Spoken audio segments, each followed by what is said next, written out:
नमस्कार दोस्तों, आज हम कुंभ मेला के बारे में आपको बताने जा रहे हैं। महाकुंभ मेला प्रयागराज में 13 जनवरी से 26 फरवरी 2025 तक आयोजित होने जा रहा है। कुंभ पर्व में आयोजन को लेकर 2-3 पौराणिक कथाएं प्रचलित है, जिसमें से सर्वाधिक मान कथा देव दानवों द्वारा समुद्र मंथन से प्राप्त कलश की बूंदें गिरने को लेकर है। दोस्तों, अब हम एक कथा बताने जा रहे हैं जो विष्णु पुराण से है। समुद्र मंथन की शुरुआत कैसी हुई, जो संत रामपाल जी महाराज जी के आध्यात्मिक सत्संगों से प्रमाणित है। विष्णु पुराण के प्रथम अंश अध्याय 9 पर एक कथा है। एक बार दुर्वासा ऋषि पृथ्वी तल पर विचर रहे थे। घूमते घूमते उन्होंने एक विद्याधरी के हाथों में संतानक पुष्पों की एक दिव्य माला देखी। उस वेशधारी विप्र ने उसे लेकर अपने मस्तक पर डाल दिया और पृथ्वी पर विचरने लगे।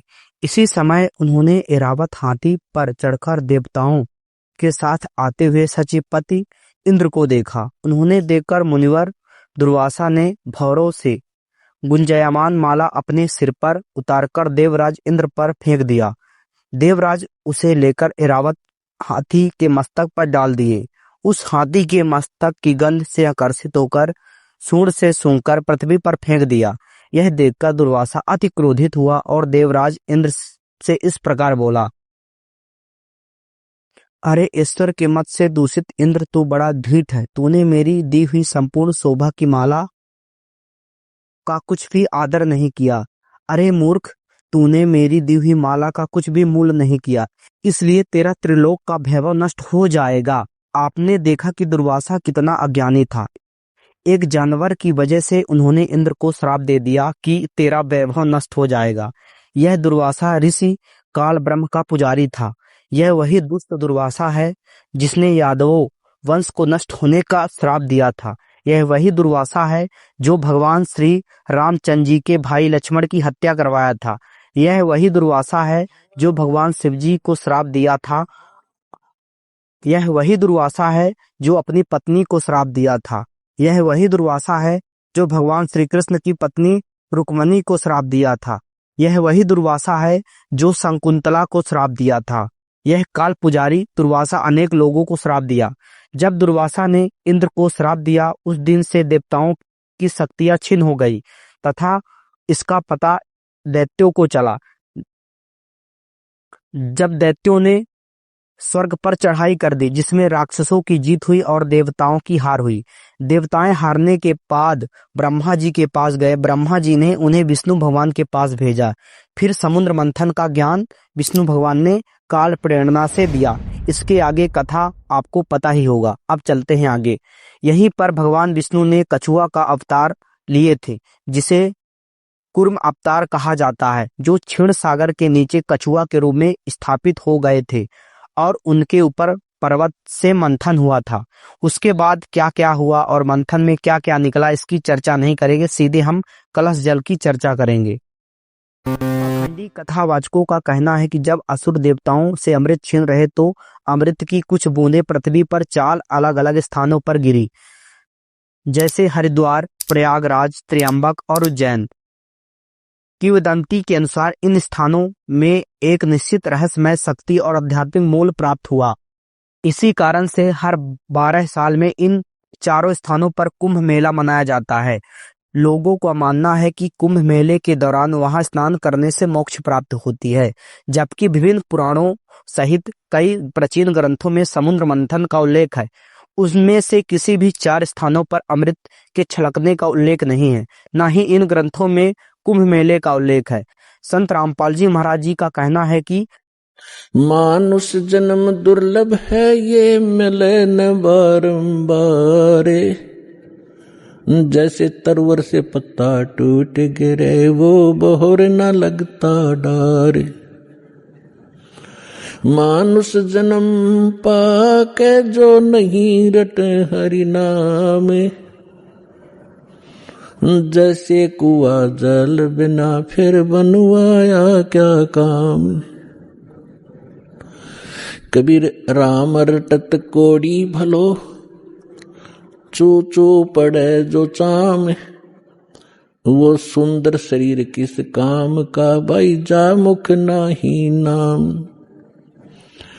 कबीर जिह्वा तो वाहे भली, जोर टे हरि नाम, नहीं तो काट के फेंक दियो, मुख में बलो ना चाम। परमात्मा की जानकारी, मनुष्य जीवन का उद्देश्य सत्संग से ज्ञान होता है, और अभी तक हमें सत्संग मिला नहीं। जिन महापुरुषों को हम विद्वान मानते थे, उनको अध्यात्म मार्ग का कुछ भी ज्ञान नहीं था। वो केवल संस्कृत भाषा जानते थे। उसके विषय में सूक्ष्म वेद में कहा है कि भेड़ पूछ को पंडित पकड़े, भेड़ पूछ को पंडित पकड़े, ये भादो नदी विहंगा, गरीबदास व भवजल डूबे, जिन नहीं साध सत्संगा। परमेश्वर कबीर साहब कहते हैं, कबीर इस संसार को समझाऊं कै बार, और पूछ पकड़ के भेड़ की, ये उतरा चाव पार। जैसे भादों के अंदर बहुत वर्षा हुआ करती है, दरिया अपने फुल स्विम पर बहकर चलती है, किनारों को छूता हुआ भयंकर जल चलता है, तेज बहाव होता है। उस दरिया को पार करने के लिए यदि कोई ये कहे कि भेड़ की पूंछ पकड़ ले, ये तुझे परले पार कर देगी, और उस व्यक्ति को जान के कोई भेड़ की पूंछ पकड़ कर दरिया में चले जाता है, तो अंडरस्टूड है उसके साथ के बनेगी। तो यहां परमात्मा कहते हैं, कबीर इस संसार ने समझाऊं कै बार, और पूछ पकड़ के भेड़ की, ये उतरा चाव पार। संत रामपाल जी महाराज जी का कहना है कि मानव जीवन अमृत कुंभ है, इसे गलत साधना करके विष ना बनाए।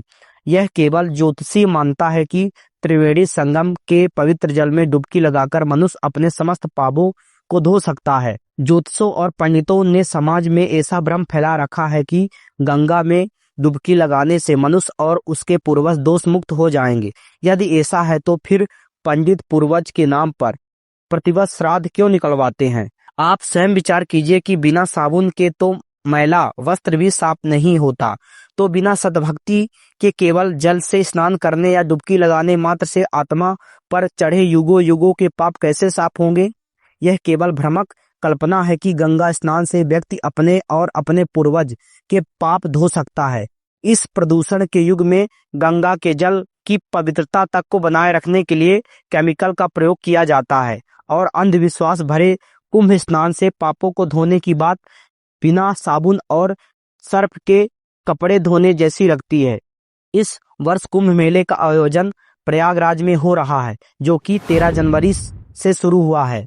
इसमें प्रमुख रूप से गिरी, पुरी, नागा, नाथ, कनपाड़े, साधु, फक्कड़ आदि ज्योतिषों के अनुसार तय की गई तिथियों पर शाही स्नान करने के लिए पहुंचते हैं।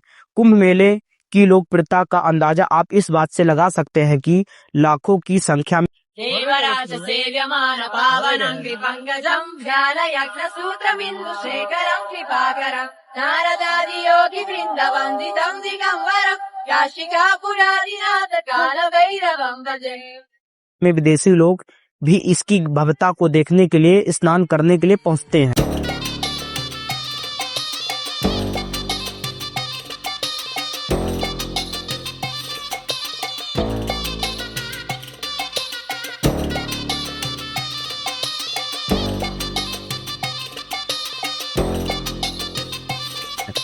यहाँ पहुंचे साधु या तो पूरे नग्न होते हैं या अर्धनग्न होते हैं। कलयुगी साधु अपनी बुलेट बाइक पर यात्रा करते हुए पहुंचते हैं।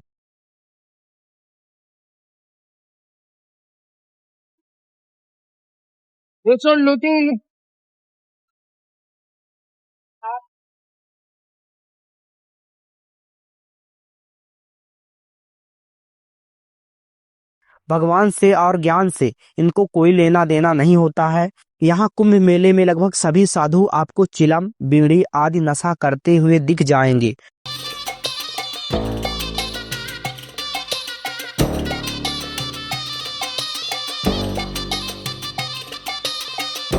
कुछ सिर के बैल पैर ऊपर करके करवट दिखाकर पैसा बटोरते हैं। कुछ सीधे तौर पर हाथ फैलाकर बाबा देख सकते हो, पैसा निकालो बाबा प्रसाद दे दो, प्रसाद। इधर वो बड़ी गन चला के देखो, बड़ी वाली होने वाला हूँ। बाबा दो, प्रसाद दो।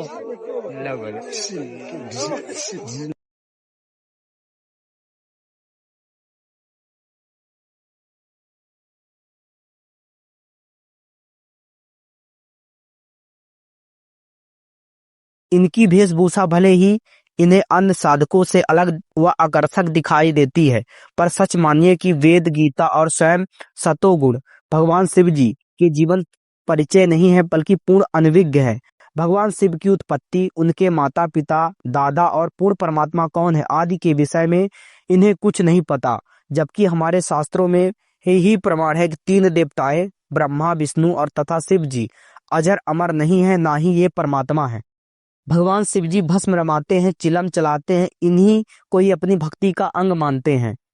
यह मानव का दुर्भाग्य है कि वह परम पुरुष से अनभिज्ञ है और देखा देखी और लोग वेद पर आधारित व्यक्तियों को भक्ति करने का मार्ग समझ रहे हैं, जिनमें कोई लाभ नहीं मिलने वाला। अनमोल मानव जीवन व्यर्थ चला जाएगा और कुछ हाथ नहीं लगेगा।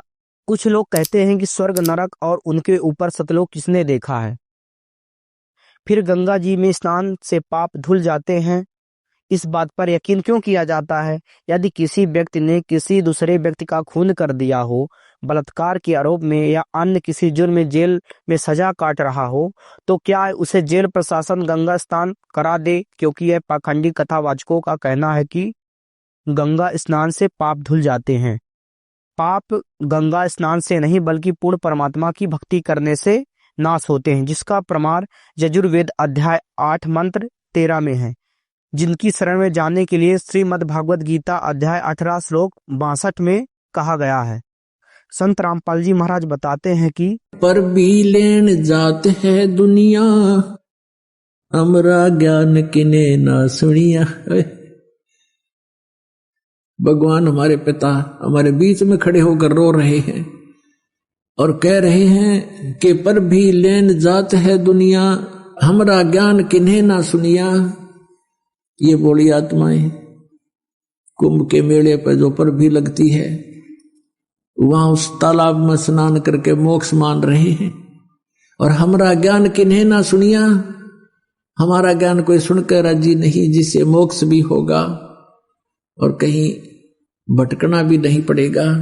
अब क्या बताते हैं परमात्मा कि चारों युग में मेरे संत पुकारे और कूक कहा हम हेल रे, ये हीरे माणिक मोती बरसे और ये जग जुगता ढेल रे।